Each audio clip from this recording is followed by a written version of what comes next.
On behalf of the Hellenic Pontian Genocide Commemoration Committee, consisting of the three Pontian associations of New South Wales, Pontos, Panagyasu Melan, Diogenes Wollongong, together with the Federation of Pontian Associations Australia, I would like to welcome you to our commemoration of the genocide of the Hellenes of Pontos. The event tonight will also be remembering the Armenian and Assyrian people together with the Hellenes of Asia Minor, who died during these genocides. My name is Alexandra Papalidis, and tonight I will be your Master of Ceremonies.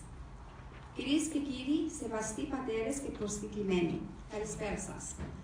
Εκ μέρους των συλλόγων Ποντοξενητέας, Παναγιάσου Μελάν, Διογέννης Βουλονγκόν και την Ομοσπονδία Ποντίων Αυστραλίας, καλώς ορίσατε.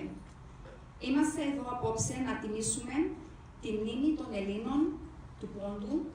Ονομάζομαι Αλεξάνδρα Παπουλίδου και απόψε θα είμαι η τελετάρχη σας. We will now begin with our proceedings.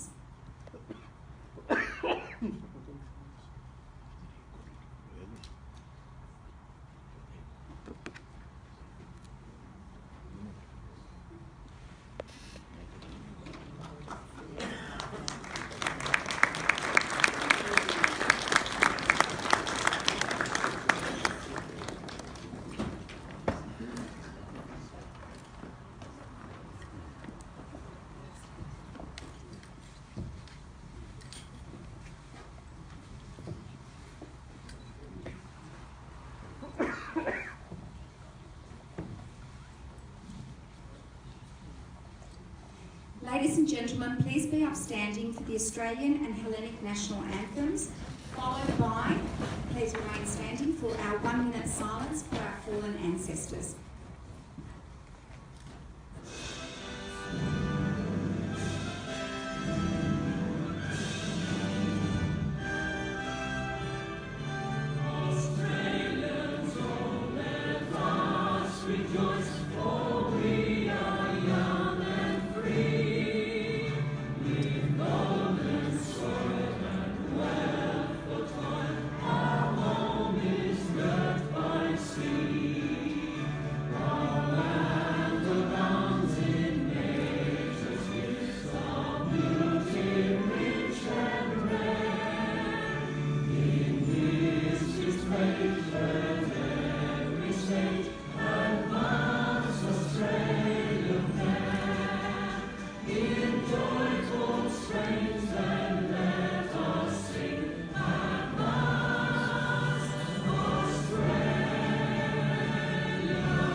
Thank you, ladies and gentlemen. Please be seated.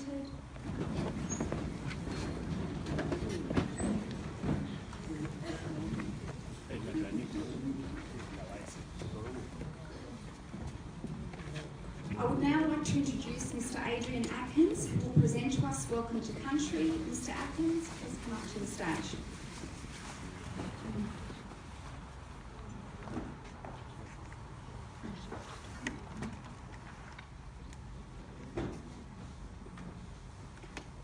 As a descendant of the Anawin people of the New England Ranges, I would like to welcome you here tonight and acknowledge the traditional people of this land, the Cammerwell clan of the Darug tribe, and welcome you here tonight. I'd also like to acknowledge any elders who may be present, and also acknowledge your elders that may be here tonight.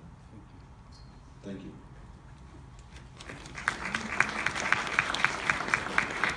Thank you, Mr. Atkins.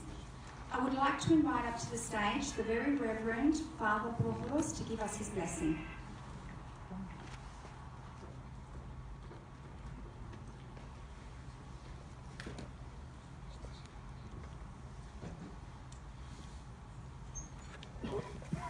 Our Father, who art in heaven, hallowed be your name.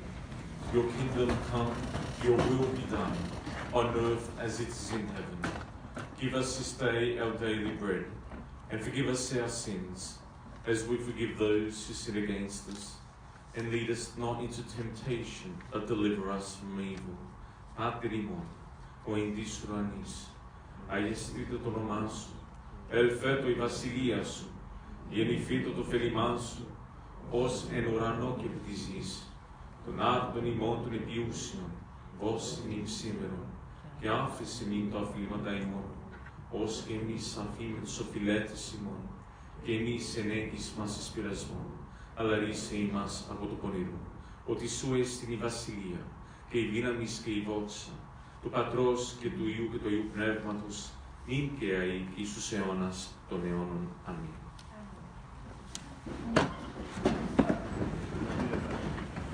Thank you, Father.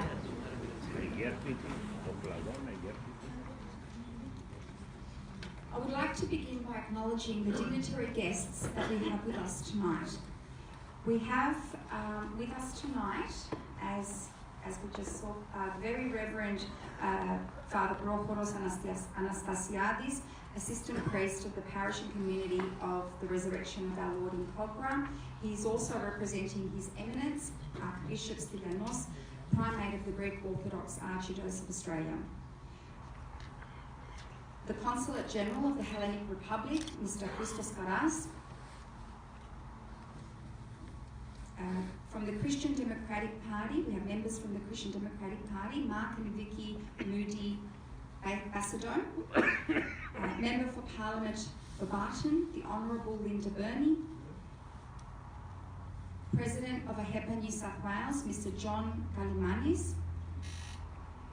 From the Armenian National Committee of Australia, Ms. Olivia Delankian and Mr. Alexander Galitsky. Republic of Nagorno-Karabakh, Artsakh in Australia, Mr. Kayla Mikhailen and Gaina Mikhailen. Assyrian Australian National Federation, Mr. David, President. Assyrian Universal Alliance Australia, Mr. Hermitz Shahen, who's the Deputy Secretary General. Assyrian Cultural and Social Youth Association, Mr. Albert Schlemon, President. The New South Wales Jewish Board of Deputies, Mr. Joshua Moses, Mr. Stephen Ligoff, Mr. Byron Danby, Political Engagement Manager. The Greek RSL Sub-Branch, New South Wales, Mr. John Veneris, Mr. Peter Tsimbunis, Mr. Bill Iliopoulos. From the Australian Institute for Holocaust and Genocide Studies, Dr. Panagiotis Diamandis, Vice President. From the Federation of Pontian Associations Australia, Mr. Peter Papoulidis, President. From the Greek Pontian Society Wollongong Diogenes, Mr. Nick Chrysostomidis, President. Pan-Pontian United of the Virgin Sumelan, New South Wales, Mrs. Melchior Gaimasidis, President. From the United Pontian Benevolent Brotherhood of Pontos, Mrs. Maria Anthony, President. The Cyprus Community of New South Wales, Mr. Soteris Tsouris, President, and Mrs. Georgia Tsouris. Cretan Association of Sydney, New South Wales, Mr. Terry Saviolakis, Treasurer. Joint Committee of the Commemoration of the Battle of Crete and Greek Campaign, Mr. Nick Andriodakis. The Greek Orthodox Community of New South Wales, Mr. Harry Danalis. The Greek Macedonian Brotherhood of Florina Amintes, Mrs. Anastasia Karakoulinakis. Radio SBS Executive Producer, Greek Language Program, Mr. Themis Kalos. The Greek Herald, Mr. Michael Mistakidis. Greek City Times, Ms. Penny Zalalas. Sydney University Greek Society SAGS, Ms. Gabriela Piperidis, President. Hellsoc University of New South Wales, Ms. Ellie Stamatelos, President, and Ms. Ria Stafidas. Macquarie University Greek Society Mother, President John Georgaklis, Secretary Jennifer Zorzis, Committee Member Elisa Tsounis. Greek Welfare Centre Greek Orthodox Archdiocese, Mr. Spiro Papastefanou. And the Young Labour Party, Mr. George Psycholios, Mr. Luke Sidlovsky, Mr. Liam Callaghan. We have apologies from the Premier of New South Wales, the Honourable Gladys Berejiklian, MP. We have apologies from the Member for Parliament of Canterbury, the Honorary Ms. Sophie Kotsis. Member for Parliament of Cogra, Mr. Chris Mins.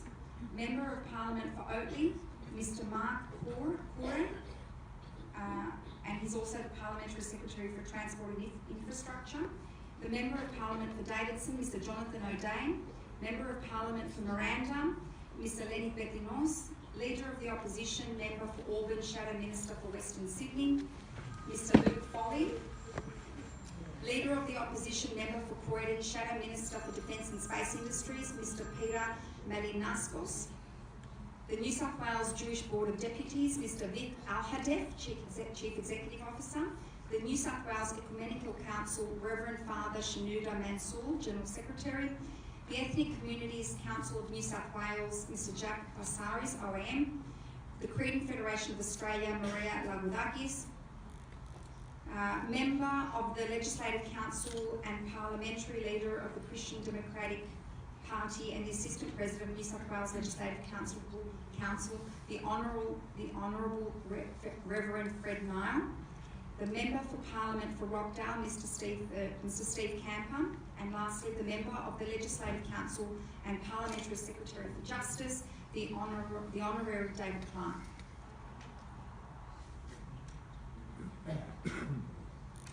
We have a message tonight from the Chief Executive New South Wales Jewish Board of Deputies, Mr. Vic Al-Hadef. He'd like me to read this message for him. The New South Wales Jewish community stands in solidarity with its friends in the Hellenic, Armenian and Assyrian communities to commemorate the Hellenic Pontian Genocide. One can never overestimate the importance of pausing to reflect on this terrible event. Just as the Jewish community pauses each year to reflect on the Holocaust. Our communities share the pain and memory of genocide. Just as we understand the need to teach this history and the lessons of where racial hatred can lead.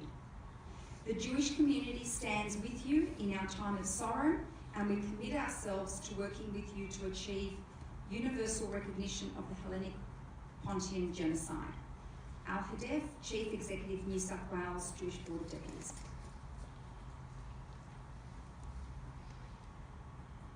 Moving on, it is our great pleasure to have with us tonight the Consul General of the Hellenic Republic, Mr. Christos Karas, to say a few words. We welcome Mr. Karas to his first commemoration as Consul General of Sydney.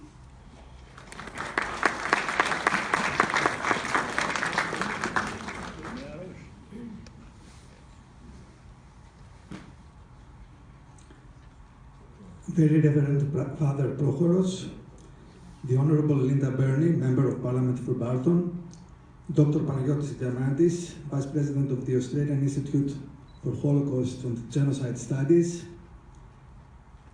President of the Greek Orthodox Community of New South Wales, Mr. Harry Danalis, President of the Order of HEPA, Mr. John Kalimanis, Presidents of Pontian associations, Presidents and members of Armenian, Assyrian, Jewish, Cypriot, and Greek committees, associations, and communities,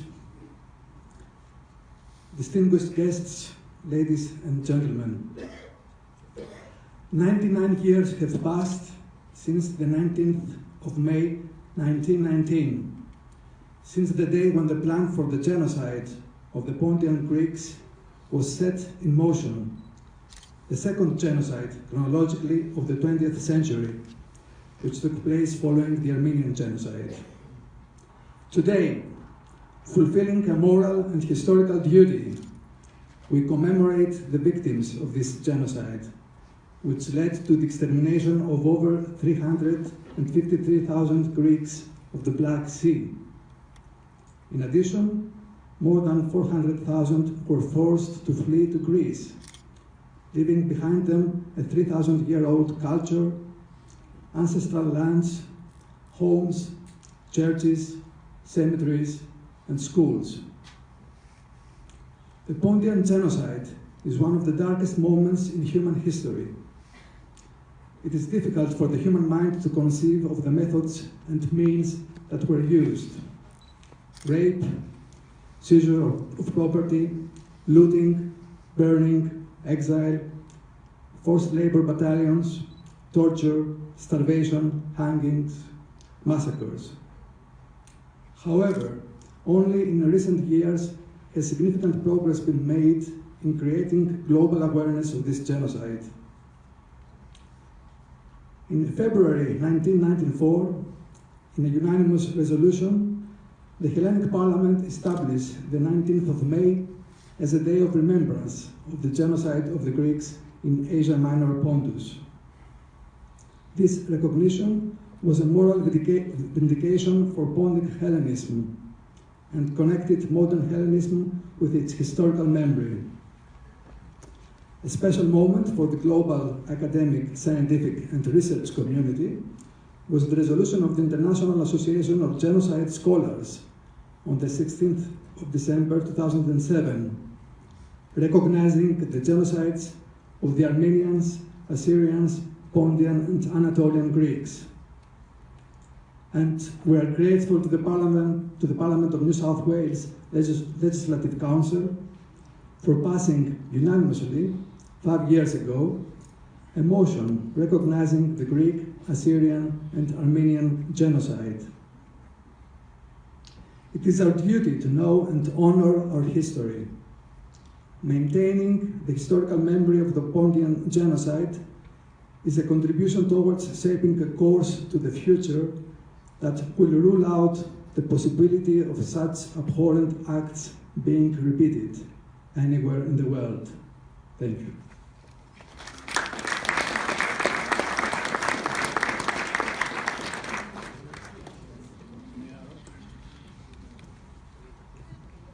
Thank you, Mr. Karas, for your support. And now, ladies and gentlemen, I would like to invite the President of the Federation of Pontian Associations of Australia, Mr. Peter Babulidis, to say a few words.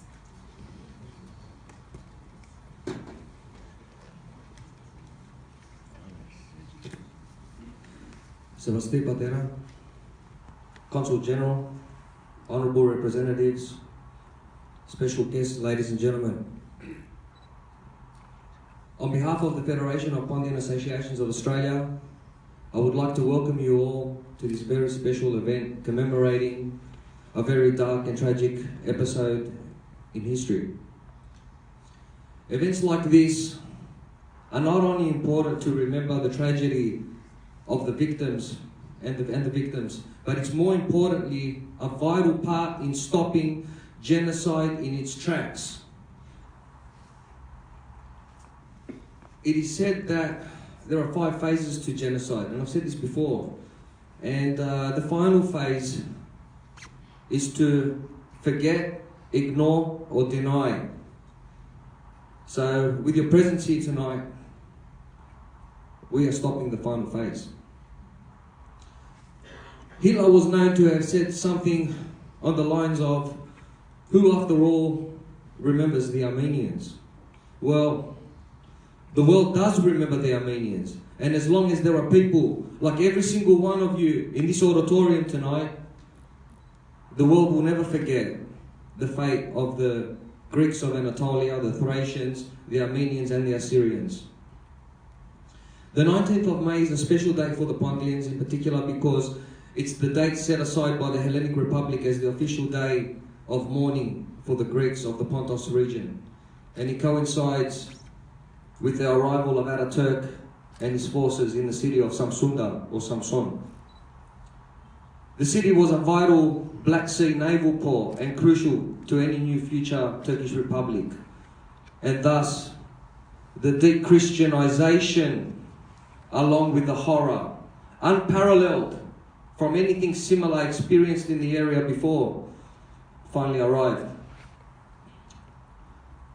Even though it's the day of remembrance for Pontos, the Greeks of Pontos always use this day to commemorate and mourn all the victims of that tragedy. For there are mass graves scattered throughout the interior of Anatolia that contain the remains and bones not only of Greeks but of Assyrians and Armenians all together. Ionia imnimitus, lest we forget, Egian kevlogian to all of you and your families. Thank you.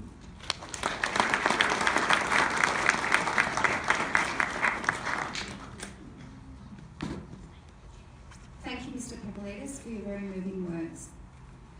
We have received a video message from Mr. George Danikian that we would like to screen for you tonight.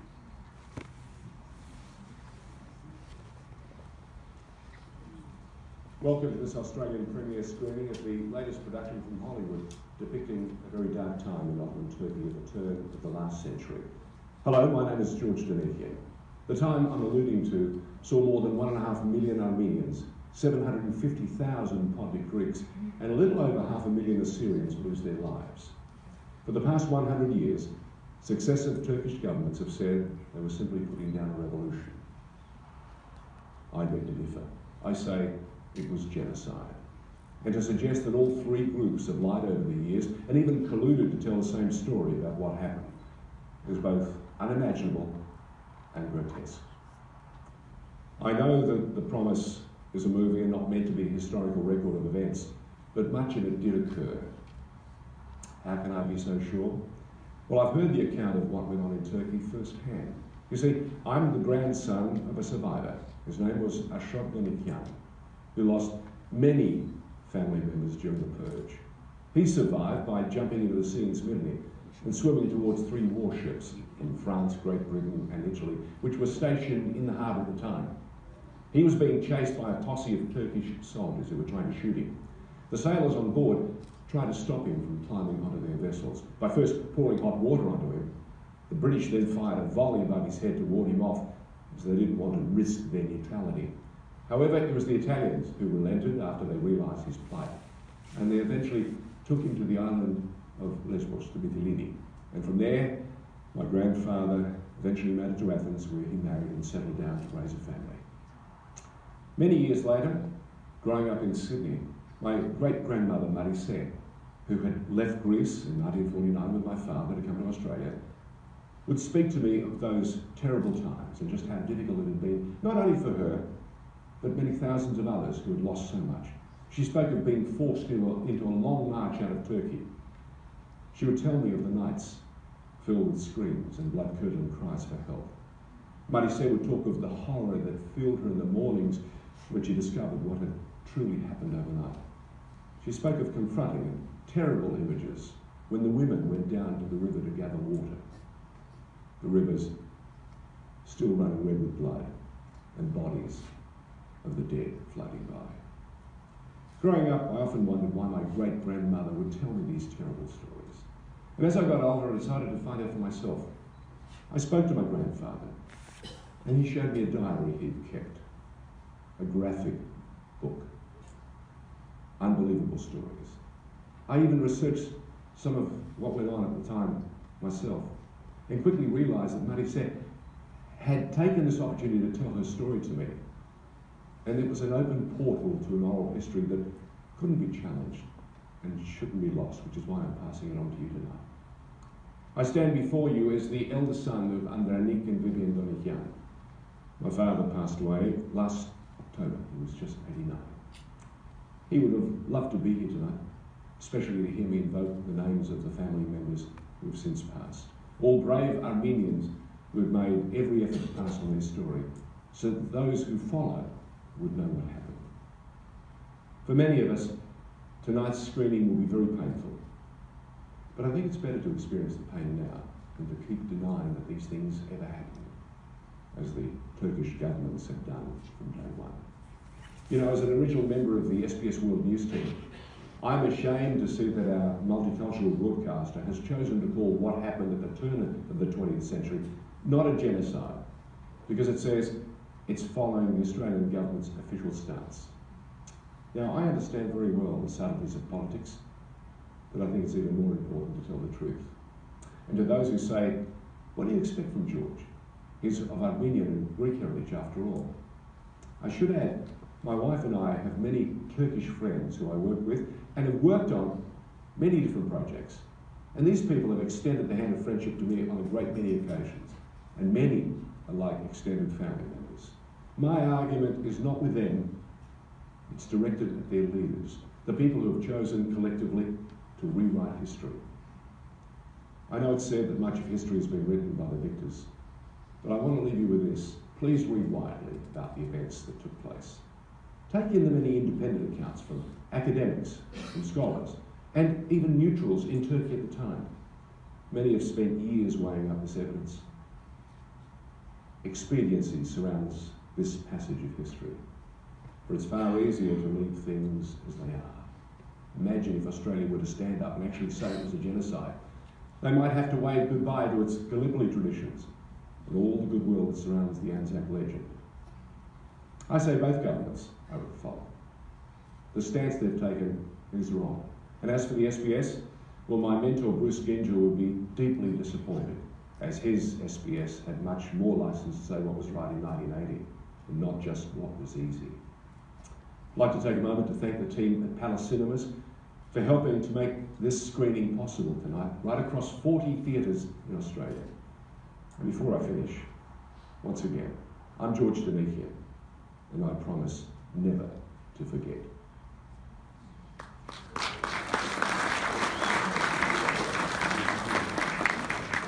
Some very wise words from Mr. Danikian, and for those who haven't seen the movie The Promise, it is a very moving tribute to the survivors, to the people that have fallen during that very horrid time. And for the survivors, I guess it's something that is definitely worth watching. So thank you again, Mr. George Danikian, for sending us that video.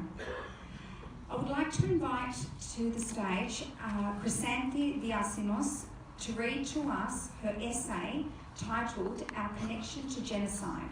Chrysanthi is a Year 12 student of Blakehurst High School.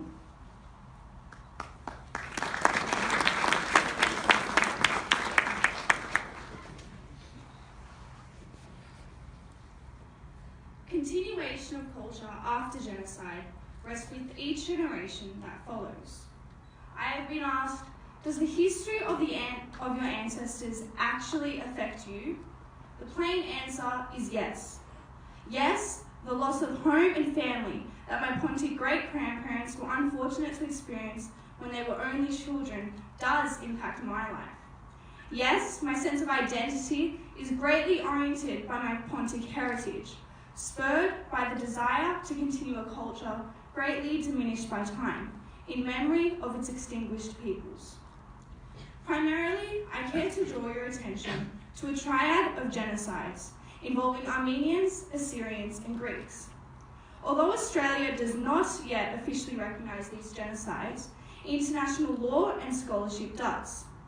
The 1948 United Nations Genocide Convention, inspired in part by the genocides of the Armenians, Assyrians, and Greeks, and first drafted by Dr. Raphael Lemkin, states that genocide is the intent to destroy, in whole or in part, a national, ethnical, racial, or religious group.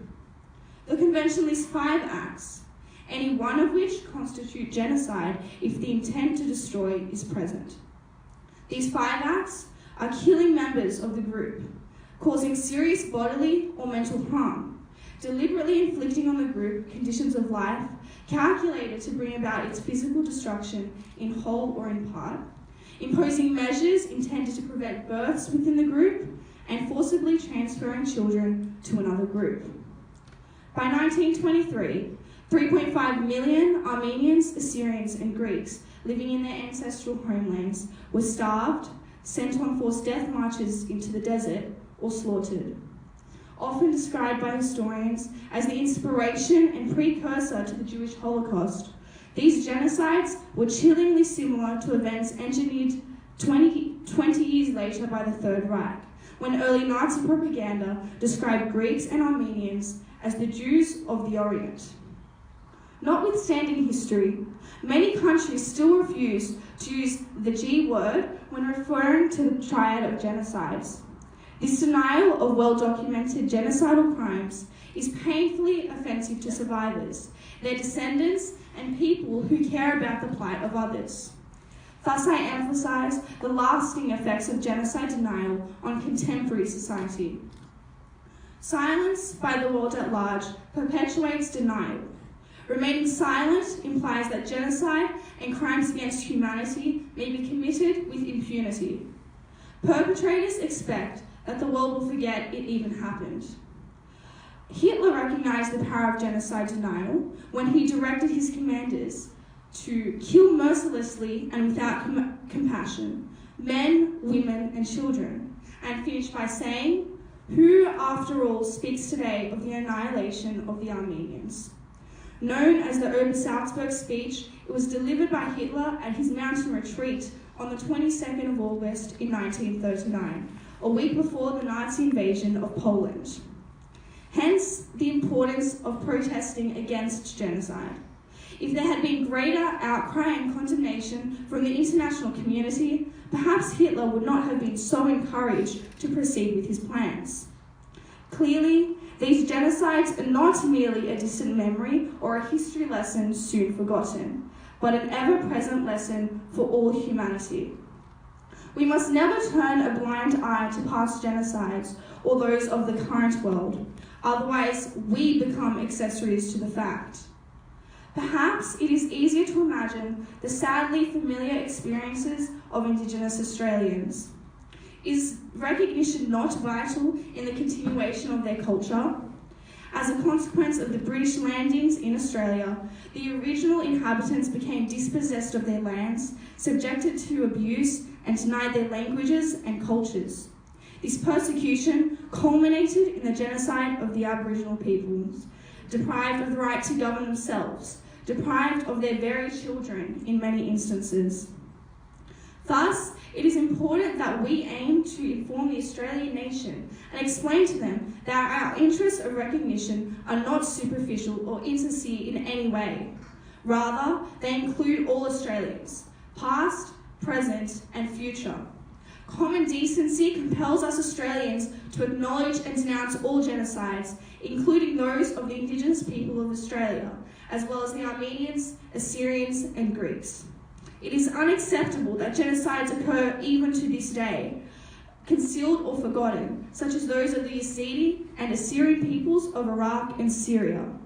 For this reason, we must remember past genocides in order to prevent them from ever occurring again.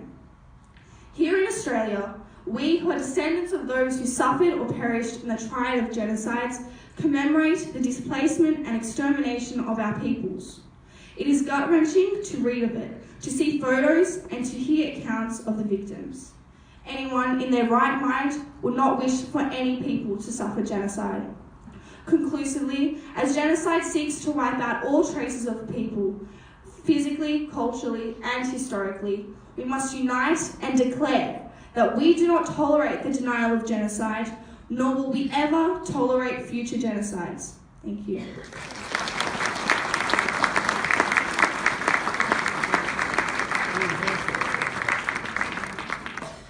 Chrysanthi, for your very powerful, moving words. We now have with us our first keynote speaker for the night, the Honourable Linda Burney, MP, Member for Barton. Please welcome Ms. Burney as a graduate.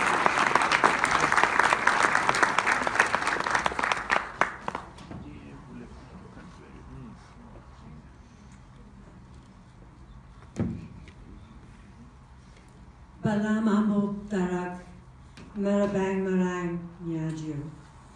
I've said in the language of my people, the Wiradjuri people, I pay my respect to the ancient Darak and I say good evening to everyone. Can I say I'm just so moved to be here, to the Reverend Father, to the Consul General, to Adrian, thank you so much for your welcome and acknowledgement of country. To the many community leaders that have been mentioned by many people, I won't go through the whole list again. But Peter, it's wonderful to be here, and to the organisation that's put this together, to Maria and Helen and many others. Thank you very, very much. I've been asked to speak briefly tonight about a couple of things. I'll make reference to very much what Chrysanthi just spoke about. That was an amazing essay, and if you don't mind, could you send it to me, because I would like to use that in a speech I'll make in the Parliament. I really like that. And I'd like to also acknowledge the young people looking extremely spectacular, absolutely moving, and very proud to be in your traditional dress, so thank you very much for that. I've been asked to speak about very much what Chrysanthi spoke about, to also mention as the federal member for Barton, representing many of you, what it means for us to be living in this extraordinary society that we live in. And I know that we will have Panagiotis speaking to us later, and some poems as well. So I'll try not to talk about what people have already mentioned, except to say that all of you have embraced this notion of truth-telling. And that's really what I wanted to speak about this evening. We live now in a country that is an extraordinary place, but we have been very poor in this country of telling the truth. And I think the same thing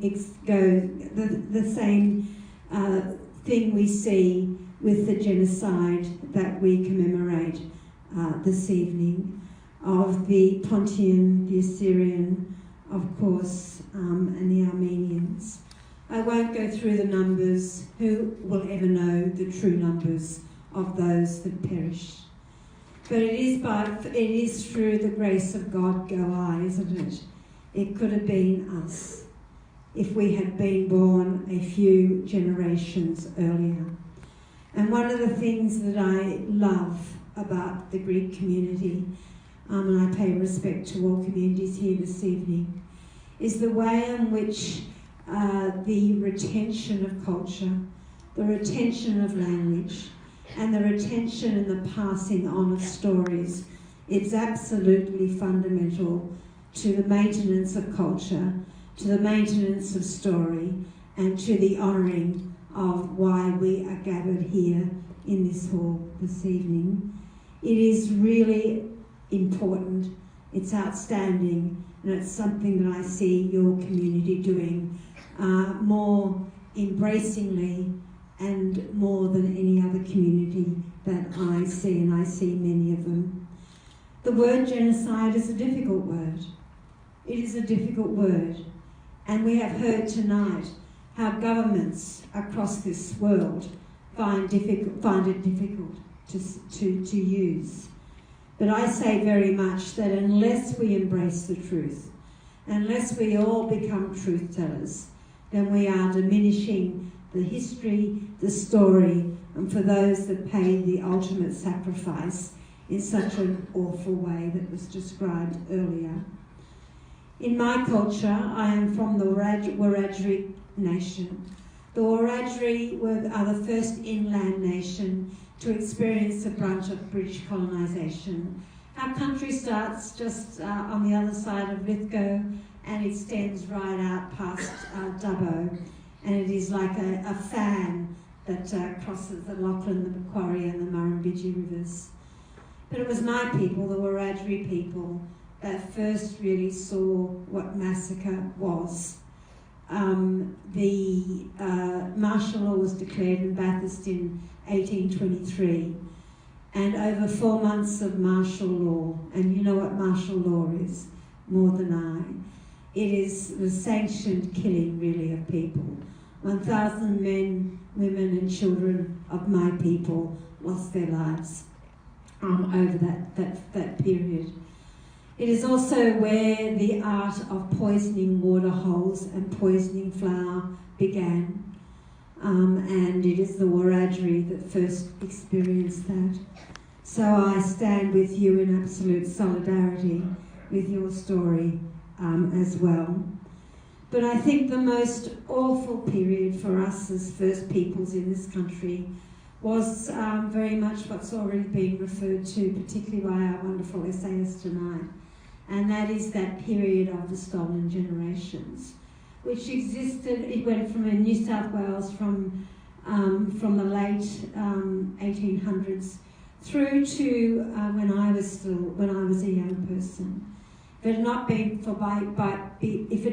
for my great aunt and uncle on my mother's side, then I would be also a member of that stolen generation. But what it did, and it does fit into that description of genocide, through state-sanctioned actions, by government actions, Aboriginal children were taken from families without permission, without reason, except for their Aboriginality, and put into work situations, put into homes where we were denied our language, denied our culture, denied contact with family, and broken down. And many of those people are still alive today. It is not ancient history. The Pontian genocide is not ancient history. It happened in many of our parents' and grandparents' lifetimes. And that is something that I think is very important. Many of our children never found their way home, never found out where their country was, never found their people. And in my culture, like yours, your country and your family, you must know to be a whole person. I grew up much of my life feeling like there was a piece of the jigsaw puzzle missing. I met my father when I was 28. And I found on the day that I met my father that I had 10 brothers and sisters that I did not know existed. I did not know they existed. I have now met them all. And I am the eldest of all of them. So we share our stories, we share our pain, we share our triumphs. Most of all, we share our resilience and we share our survival. We share our survival. So can I finish up by saying that your communities form such an integral part of this nation. The young people who celebrate their story and their history and their culture tonight are part of who we are as this incredible place called Australia. When I think of Australia, when I close my eyes and picture Australia, I picture millions and millions of tiny little tiles. And each of those tiles is one of us. They are different, they are unique, and they make up us. I find it repugnant that there are still very powerful people in this country that talk about us and them. We are the them. and it is not the way the reality of our nation is. We live in suburbs, in places around here, where we understand the beauty of multiculturalism. We understand and respect the beauty of difference. And most importantly and finally, we understand and respect that for us to be the place that we truly want to be, everyone should have the right to hold on to their story, to hold on to their language, to hold on to their culture and value it and put that in as part of the extraordinary place called Australia. Thank you all so much for listening.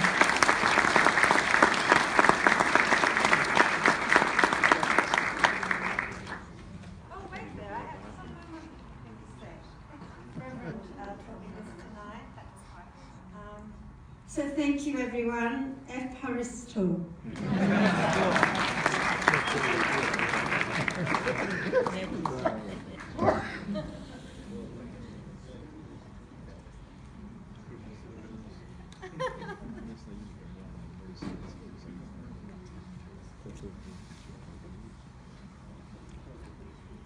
Thank you, Ms. Burney, for your words. Certainly, I guess what sticks out in my mind is similarities between our two cultures, and one of the key words and key messages is resilience and moving forward and not forgetting. Thank you so much. Our second keynote speaker is Dr. Panayotis Diamandis, Vice President of the Australian Institute for Holocaust and Genocide Studies. He'll be speaking with us tonight, and he's been working in the field of genocide studies since 1996. Particular research and interest has been in the area of the Australian dimensions of the genocides. Dr. Diamandis has 4 qualifications from the University of Sydney, the highest being a PhD in genocide studies. We would like to welcome Mr. Diamandis to the stage.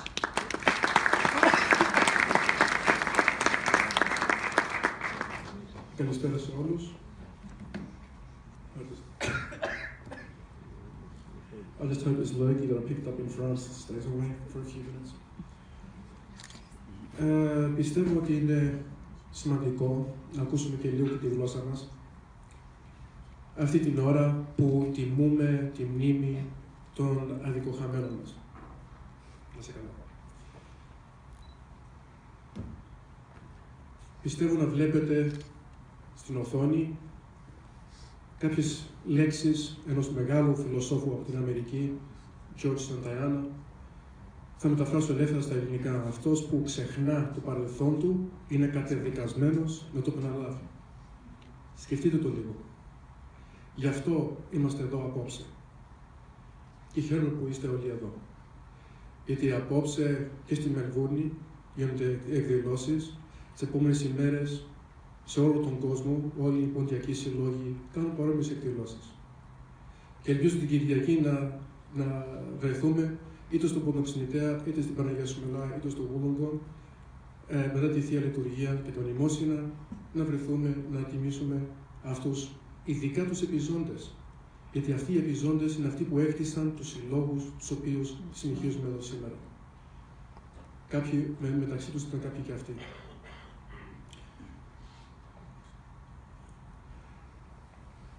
I have a habit of switching between languages without telling you, so it's one way of that I actually watch who's actually listening and who's just being polite. So when it's in Greek on the screen, I'll speak in English. The photo there is a man called Raphael Lemkin. He eventually became Dr. Raphael Lemkin. He was born in what is now Ukraine. Back then it was Poland. He was a lawyer, but we forgive him for that. Eventually escaped to the United States before the war. He's the guy who came up with the word genocide. He invented that word. From the Greek genos, related by birth, and the Latin side, to kill. So basically genocide is you kill someone or a group of people because of who they are. He studied the genocides that we commemorate here tonight. 1921, he was a law student in Leipzig in Eastern Germany. He went to a trial, which he heard about. The trial was of a young man who was about 23 or 24, if I remember correctly. a young Armenian man called Soghomon Tehlirian, the sole survivor of his family. He was on trial for killing someone. He had killed a guy called Talat Pasha, who many Pontians will recognize that name. He shot him in a city. I actually walked down the same street where the assassination happened about 3 weeks ago in Berlin.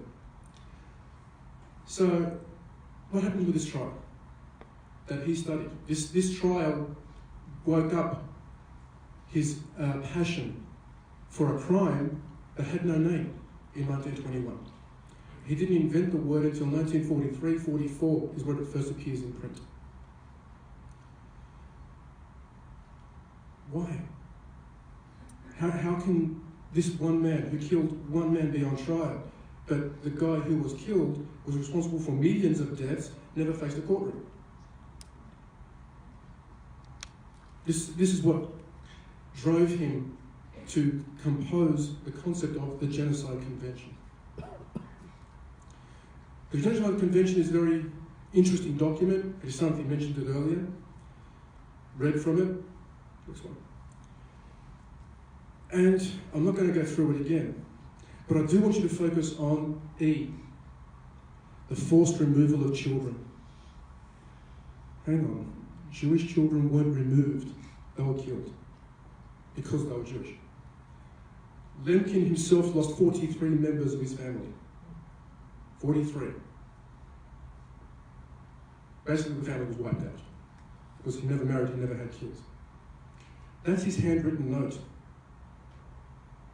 It's now in the archives in New York. For those who can't really make out the handwriting, on the side there in darker pen, it says biological. In the pencil, it's 1 million, the total number of Christian Yenitzari, consider the loss of Greek nation, taking into account the contrary increase in population if they were free and able to marry. Το παιδομάζωμα, αναφέρεται στο παιδομάζωμα. Δεν είναι μύθος. Το παιδομάζωμα ήταν πραγματικότητα. Θα σας διαβάσω τώρα στα αγγλικά πολύ σύντομα μία πρόταση από έναν κορυφαίο Τούρκο ιστορικό, Halil İnalcık, που το βρήκε στο διαδίκτυο.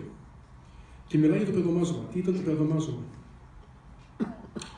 It involved the acquisition of rural Christian children from colonized lands. Listen to the language. This is a quote from Halil İnalcık. He's a leading Turkish historiographer, modern Turkish.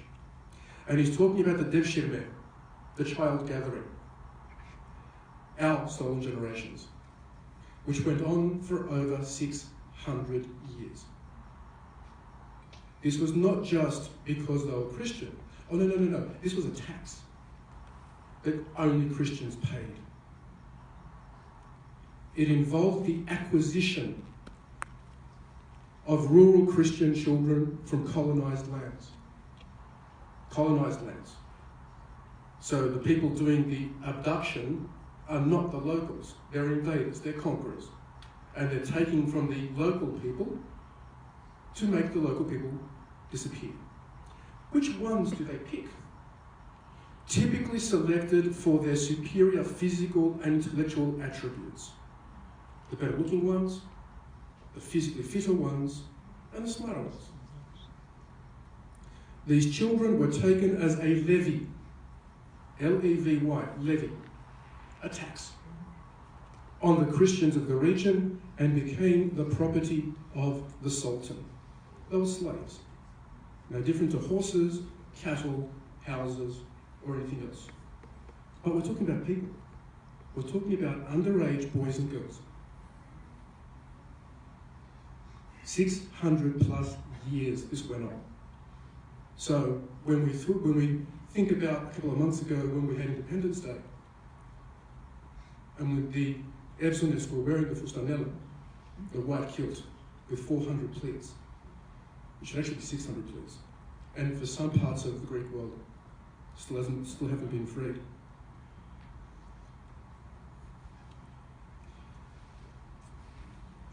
One is a painting out of a book, it's a manuscript in the colour one. The other one is from Nova Scotia, outside Perth in Western Australia. Not the similarities? The victim groups are meant to disappear. They are given uniforms, their languages are banned, their cultures are banned, their religion, their faith is banned. In the one case, in the Ottoman case, in the Turkish case, they are forced to learn Turkish, they became Muslim, they were married off to Muslim people. In the Australian case, it was to European families. Banned from Wiradjuri, Darug, whatever the language happened to be. Noongar, probably in this part of the country, where the photo is from. This continued into the 1980s in Australia. The last of these assimilation homes only closed in the 1980s. So we have some representatives from the Assyrian community. When did the abduction of girls stop amongst the Assyrian villages in Turabdin, in the north of Iraq? When did that stop? As far as I know, it still hasn't. There are still cases. And if I'm wrong, please tell me. As far as I know, it's still going on. A couple of years ago, I had the great honour of presenting a young lady by the name of Nadia Murad. She survived 2 years as a prisoner of Daesh, what most of you call ISIS. She was a sex slave. She was bought and sold as a prisoner, as a slave, because she was not Muslim. She is Yazidi. She now lives in Germany. Her community has been destroyed. There's only about 700,000 of them in the world. 10% of them were lost in one summer, the summer of 2014. Not 1914, not 1414, 2014, 4 years ago. Her nephew, I still remember it. I was at Sydney Uni. A photo came up of a group of Yazidi boys that had been abducted and were being indoctrinated and raised as ISIS fighters. One of them was her nephew, her sister's son.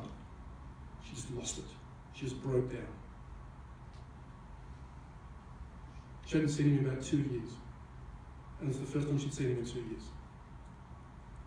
I'm glad Miss Bernie, who happens to be my member, very proud to be in your electorate. This is not ancient history. And I'm glad for something you brought up and you opened with, this is me. These experiences we're talking about, you're the end product. I'm not from the East. My family from the West. My family didn't go through any of this. But it's our shared history. It's who we are as individuals. We ended up on the other side of the planet for various reasons, but all these experiences are the culmination of who we are.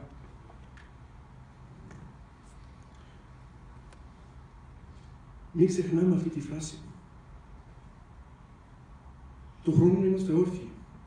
Κάποιοι, ειδικά από τους βουλιακούς συλλόγους, να έρθουν μαζί μας όταν πάμε στην ημέρα μνήμης των Ασσυρίων τον Αύγουστο ή όταν πάμε τον Απρίλιο στην ημέρα μνήμης των Αρμενίων. Ελάτε μαζί μας να δείτε 1.000 άτομα, 1.200 άτομα στην αίθουσα. Να δείτε πώς κάνουν και αυτοί. Αυτοί, όπως συμπαραστέκονται σε εμάς, θα συμπαραστέκονται και σε αυτούς.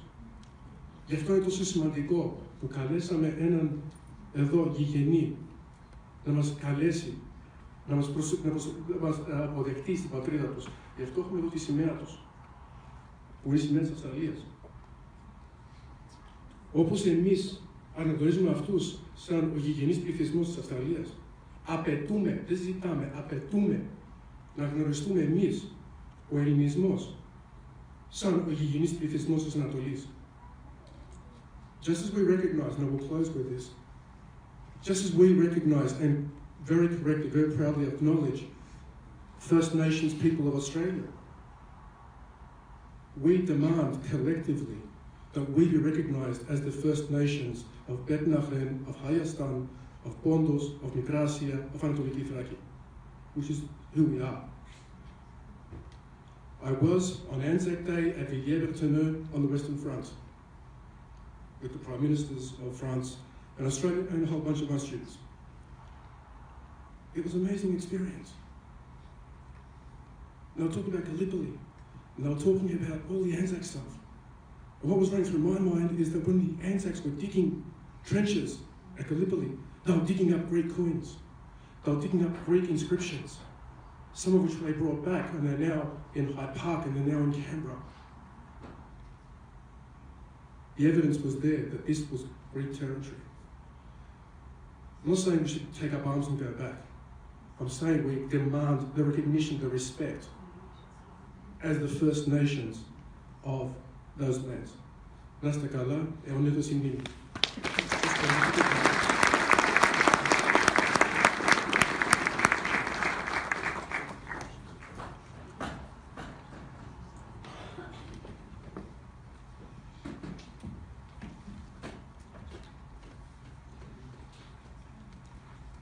We're going to move to our presentations. Can I please call up on the stage our four presidents from the Pontian Associations of New South Wales Federation, Mr. Peter Papoulidis, Mrs. Melpa Gaimasilu, from President Panagia Soumela, Mrs. Maria Anthony from Pontos, and Mr. Nick Chrysostomidis from the Organisme de Congrès.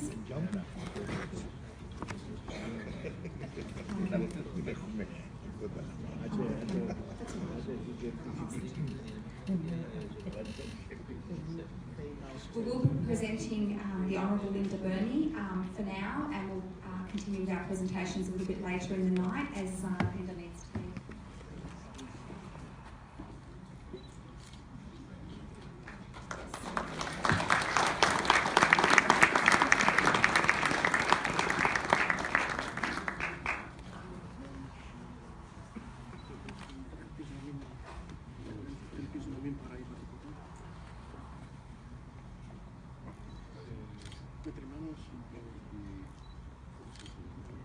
Photos all day. Thank you. Again, we thank the Honourable Linda Burney for her presence tonight. Thank you very much. We're going to continue with the presentations towards the end of the night. We now have a video that we will be watching. It's a short video on the Pontian Genocide.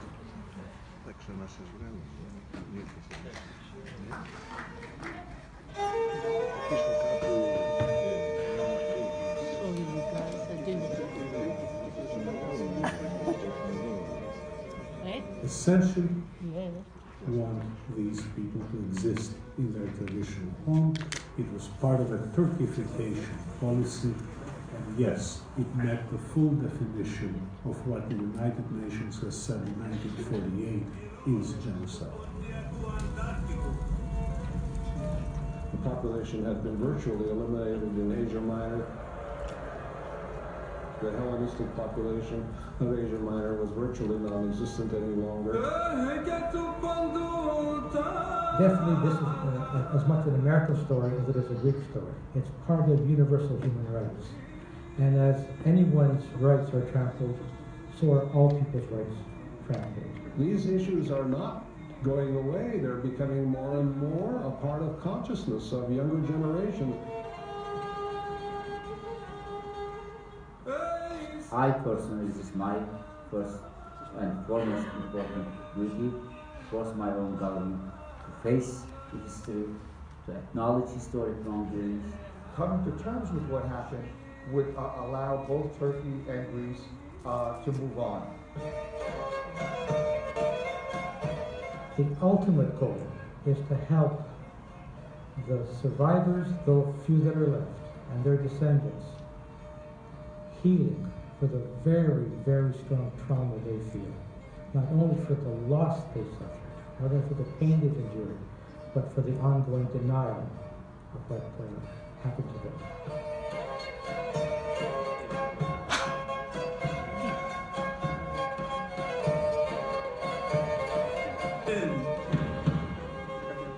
Καπετανίδης Τραπεζούντα, Δημοσθένης Τσιρίπ και Χάμπος Λαζαρίδης Σάντα.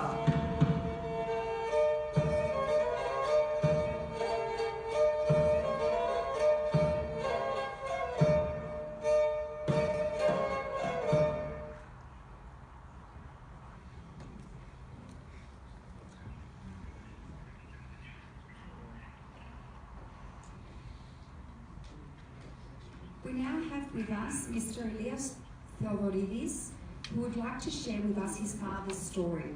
Mr. Theodoridis is a second-generation Pontian who immigrated to Australia in the 1950s.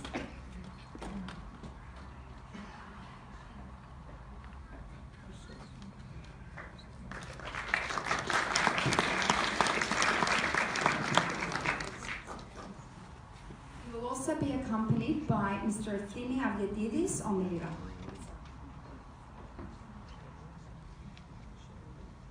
Θα πω την ιστορία του πατέρα μου που τον είχαν πάρει εχμάλωτο και τους πήγανε στο Ερζουρούμ στην εξορία γιατί φοβόντουσαν μήπως σηκώσουν επανάσταση εναντίον των Τούρκων.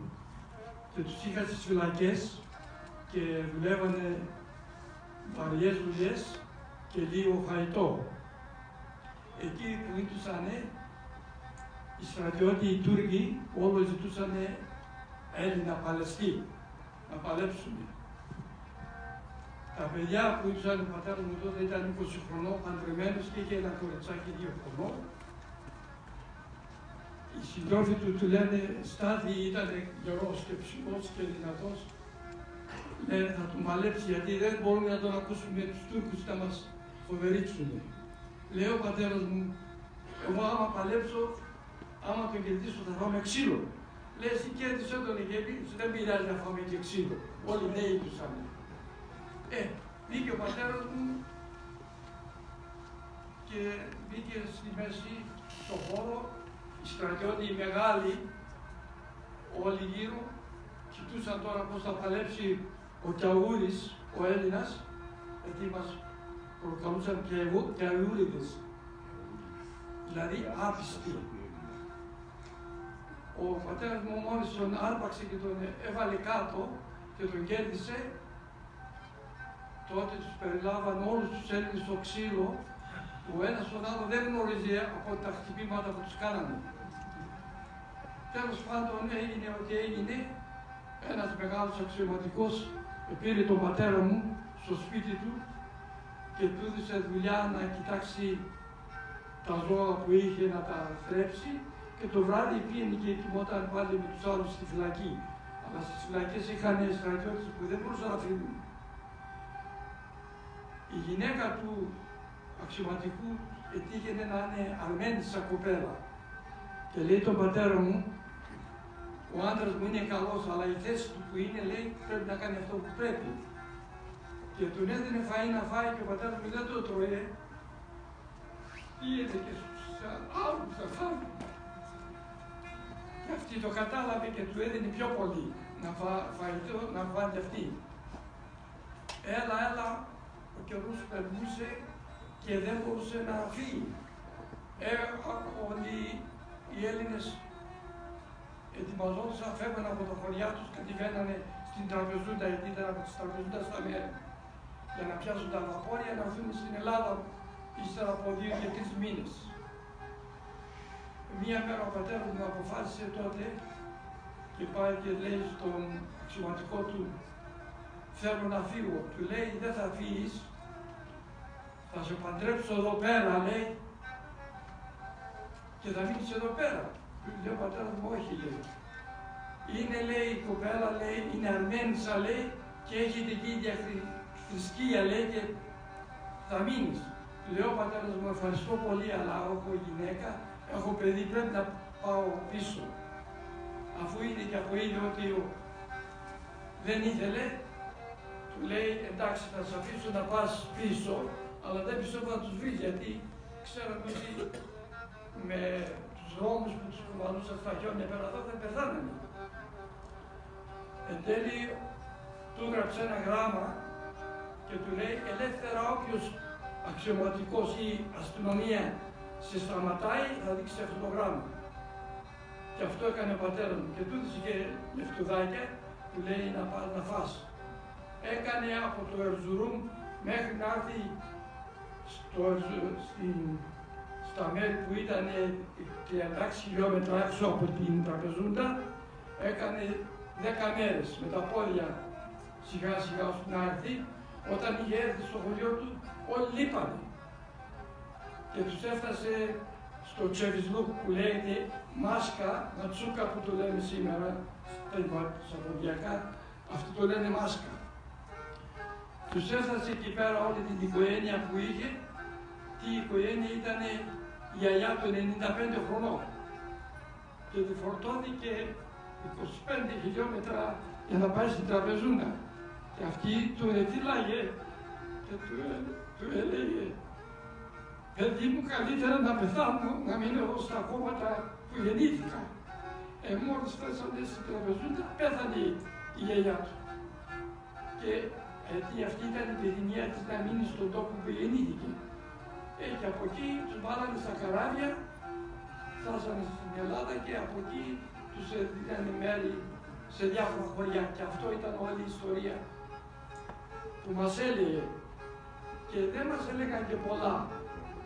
Τους ρωτούσαμε πάντοτε και λέγανε ότι εμείς θα πάμε πίσω. Νομίζανε ότι σε κανένα 2 χρόνια θα πάνε πάλι στην Τουρκία. Δυστυχώς δεν έγινε αυτό ποτέ και όχι δεν θα γίνει. Μπορεί να χάσουμε και αυτά που είμαστε τώρα με τα καθημερινά που βλέπουμε που μας αγριεύουν η Τουρκία κάθε μέρα. Και αυτό ήταν όλο. Από εδώ και 15 χρόνια πήγα στην Τουρκία ένα ταξιδάκι με γκρουπ. Καθίσαμε 2 εβδομάδες, πήγαμε στα χωριά του πατέρα μου και σε όλα τα χωριά των άλλων που ήμασταν μαζί. Πήγαμε στο χωριό του, αλλά δεν γνωρίζαμε τα σπίτια ποια ήταν. Η εκκλησία στεκόταν ακόμα, το κάνανε τζαμί. Ήταν ένας παπάς Τούρκος, Χότσα που το λένε. Βγάλαμε τα παπούτσια μας, μπήκαν μέσα, εικόνες δεν είχαν μέσα, εδώ το μόνο άδεια. Και την ώρα που βγήκα πήρα ένα σακουλάκι και μάζεψα χώμα από την εκκλησία απόξω και το πήρα. Ο Χότσας όταν μου είδε το έκανα, δάκρυσε. Σου λέει, του λέγω αυτό μπορώ μόνο να πάω στους γονείς μου. Το πήρα στο χώμα στο χωριό που ήμασταν από την Κοζάνη στη Μακεδονία και τα άριξα μέσα στο νεκροταφείο και στα μνήματά τους. Γιατί αυτό μόνο μπορούσα να κάνω στους γονείς μας. Δεν μπορούσα να κάνουμε τίποτα άλλο. Και έτσι ήταν αυτή η ιστορία που μας έλεγανε και αυτά τα λίγα ξέρουν. Που είχαν και άλλοι γνωστοί μας, αν και απόψε έχω εδώ άλλους που έχουν άλλες διαφορετικές ιστορίες, κάτι παρόμοια. Αλλά δυστυχώς τα λέμε και κλαίμε αναμεταξύ μας. Εγώ τώρα είμαι 83 χρονών. Ο πατέρας μου θα ήταν 118 χρονών, αν θα ζούσε. Δυστυχώς φύγανε νωρίς, γιατί από την κακοκαιρία και το ξύλο που τους δίνανε δεν αντέξανε. Στα 60 δεν προλάβαν να πάνε. Πεθαίνανε. Και αυτό έγινε αφού είχε έτσι στην Ελλάδα από ένα χώρο που φάει το ξύλο και με σπασμένα πλευρά έφτιανε αίμα. Και όταν πήγε στο ιατρό του βρήκε ότι είχε σπασμένα πλευρά. Γιατί μετά την πάλη που το ξύλο που τους δώσανε τους έσπασαν όλα τα κόκαλα. Θέλω να πω, αυτή ήταν όλη η ιστορία που είχα από τον πατέρα μου και το θυμάμαι ακόμα σαν να μου το έλεγε σήμερα. Και σας ευχαριστώ πολύ.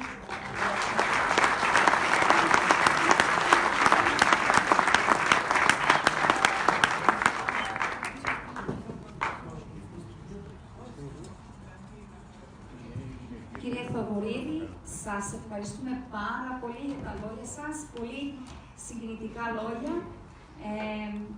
Πιστεύω πολύ εδώ στην αίθουσα μας απόψε έχουν πολύ παρόμοιες ιστορίες σαν τη δικιά σας. Thank you, Mr. Theodoridis, for sharing such a personal, emotional story which has moved us all. It is important to remember the survivors. We will now listen to a musical piece sung by Kostas Agelis, who was with us last year. He's a modern-day Pontian singer.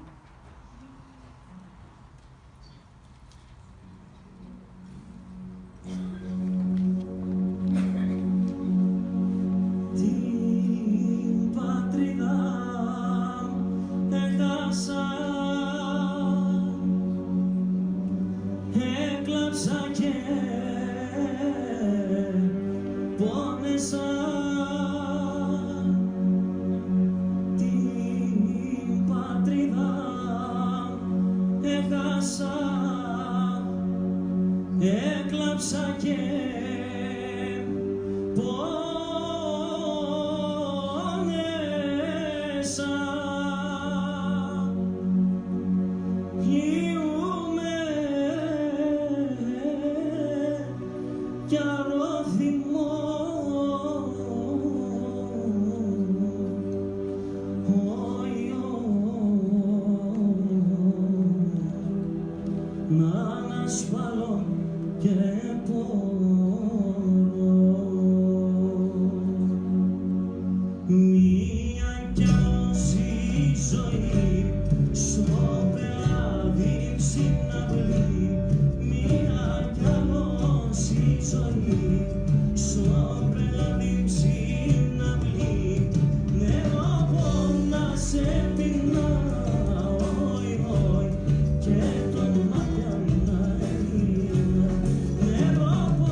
Some of you may recognise Kostas from the winner of The Voice in Greece a couple of years back, so it's quite popular.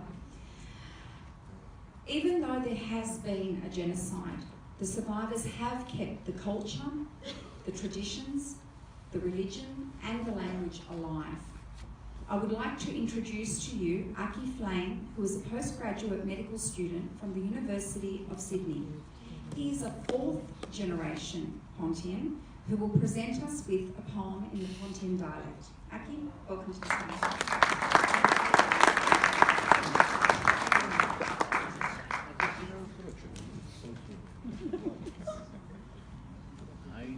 Ο ουρανόν ελίγουσε, του ήλ το φως εγάθε, η θάλασσα μυρολογά, φουσκών και ουρνάται. Στο γυαλό παν και έρχοντα, τουρκάν στρατιώτες, τσαΐσνε, φοβερίζνε μας, και καίγνε τα χωρία. Μέρα σκοτία έντονε, παντού μυρολογίας, σφάζει και κατακαίγνε μας το πάλ ως μανθερία. Μωρά επέμναν ορφανά, άρα έρνε μάνα και κύριοι. Τα εκκλησίας έκαψαν και επέμνεν ούτε καντήλ.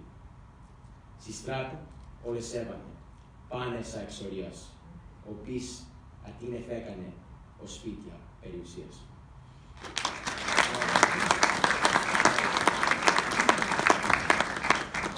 Thank you very much, Aki. Ladies and gentlemen, we have reached the end of our commemoration night and we have heard many moving stories about the plight of our ancestors. Before we conclude tonight, I would like to call upon the stage the four presidents from the Pontian Associations of New South Wales and Federation. Mrs. Melpo Kaimasivu, President of Panagia Simala, Mrs. Maria Anthony from Pontos, Mr. Nick Chrysostomidis from the Yenis Wollongong, and Peter Papoulidis, President of the Federation of Pontian Associations, Australia.